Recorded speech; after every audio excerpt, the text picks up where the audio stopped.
ಗೃಹ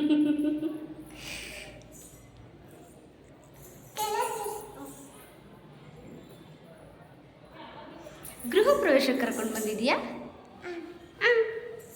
ಬಾಗೋಣ.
ಯಾರ ಮನೆ ಇದು?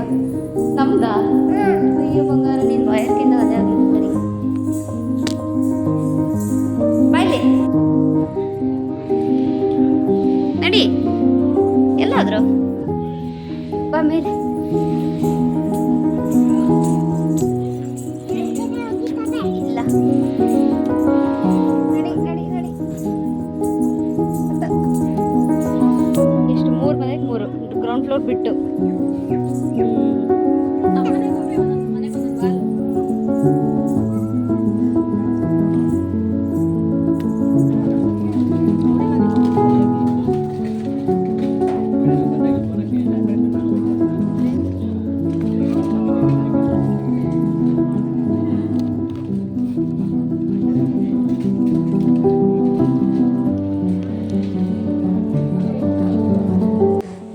ಡಿನ್ನರ್ಗೆ ನಾನು ಪಾಲಕ್ ಚೆನ್ನಾಗಿ ಕರಿ ಮಾಡಿದ್ದೆ, ಸೂಪರಾಗಿತ್ತು.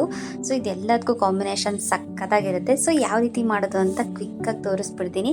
ನೀವಂತೂ ತುಂಬಾ ಇಷ್ಟಪಡ್ತೀರಾ ಈ ರೀತಿ ಮಾಡ್ಕೊಂಡು ತಿಂದರೆ. ಸೊ ಪಾಲಕ್ನ ನಾನು ಚೆನ್ನಾಗಿ ಬೇಯಿಸ್ಕೊಂಡು ಅದ್ರ ಜೊತೆ ನಾನು ಗೋಡಂಬಿನ ಕೂಡ ಬೇಯಿಸ್ಕೊಂಡೆ.